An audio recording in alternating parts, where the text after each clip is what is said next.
7. Tano, buddy. Reading. Echo Station 3TA. Hey everyone, thank you so much for coming to the channel today as we take a look back at a Star Wars story that I feel all need to be aware of. Do you remember in Clone Wars Chapter 7 when Ahsoka returned and Anakin gave her a new pair of blue lightsabers, which replaced her trademark green? Later on in her story, we see her in Rebels and The Mandalorian with a pair of white lightsabers. So the question is, what happened to those blue lightsabers given to her by her friend and master, Anakin Skywalker, and what is the story behind it?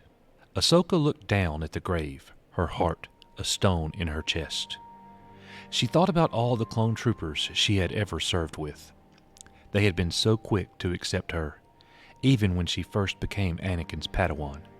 Sure, part of that was their genetic code, but that only went so far. They respected her. They listened to her. They taught her everything they knew. And when she made mistakes, when she got some of them killed, they forgave her. And they stood behind her again when it was time to return to battle. The Jedi were gone, but what happened to the clones was almost worse. Their identities, their free will, removed with a simple voice command and the activation of a chip. If she hadn't seen it for herself, she wouldn't have believed it was possible. She felt completely alone in the Force, except for the dark nothingness that stared back at her every time she tried to connect with Anakin or any of the others. More than anything, she wanted a ship to appear, for Anakin to track her down, or one of the other Jedi to find her. She wanted to know where they were, if they were safe, but there was no way to do that without compromising her own position. All she could do was what she had decided to do, go to the ground. She should have been at the temple. She should have been with Anakin. She should have helped. Instead, she'd been on Mandalore, almost entirely alone, surrounded by clones and confusion and blaster fire. Maul had escaped, of course. She'd had the opportunity to kill him, but had chosen to save Rex instead.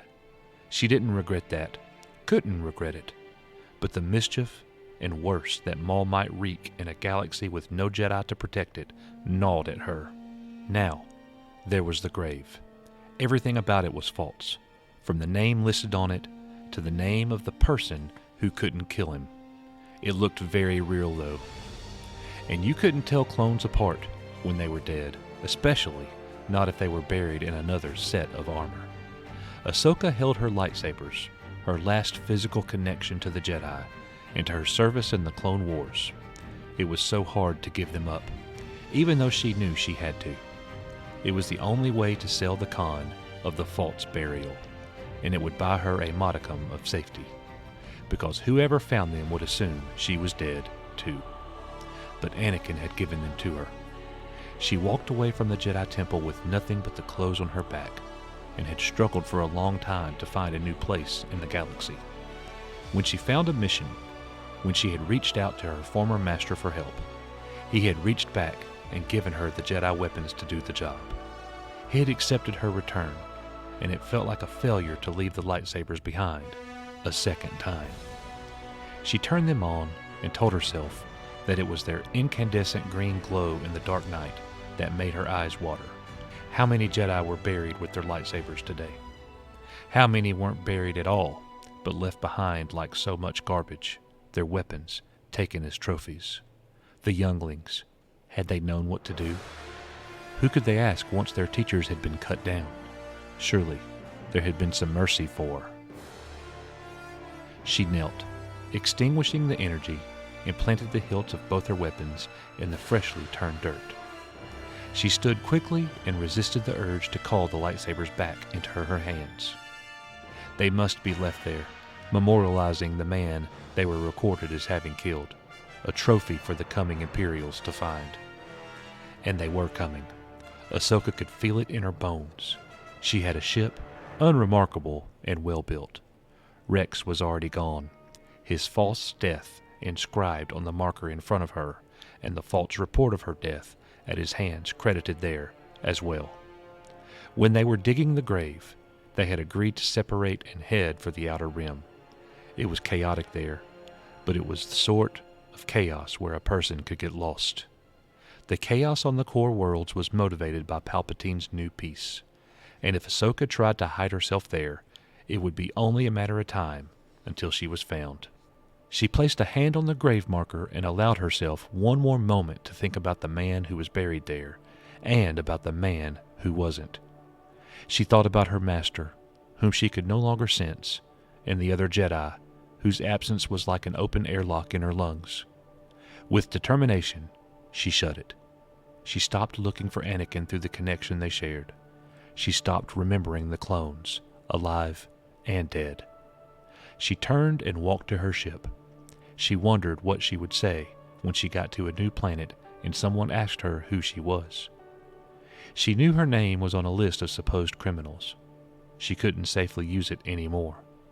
She couldn't say she was a Jedi, not that she ever could have said that in a good conscience anyway. She'd given up that right. Now she paid the price, doubly, for her abandonment. At least the pilot's seat made sense. She knew what to do when she was sitting in it. The ship hummed to life around her, and she focused on the things she knew for certain. She was Ahsoka Tano, at least for a little bit longer, and it was time to go. The description that you just heard of the trooper being buried in Rex's armor conflicts with the animated series Star Wars Rebels, which had already shown Rex still in possession of several pieces of his armor, including his customized helmet, 15 years after the end of the Clone Wars, even though the novel's wording implied that the trooper was buried in all of Rex's armor. In 2020, the 7th and final season of Star Wars The Clone Wars was released, containing an animated depiction of the Siege of Mandalore and Ahsoka and Rex's escape from Order 66. However, Shattered and Victory and Death, the Clone Wars' very last episodes, depict a version of events contradictory to what was described in the Ahsoka novel, specifically excluding the buried trooper.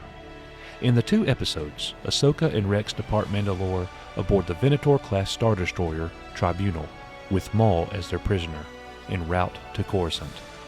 Order 66 is issued while they are in hyperspace, and, in ensuing skirmish, the Tribunal crashes into a moon after Maul destroys its hyperdrive.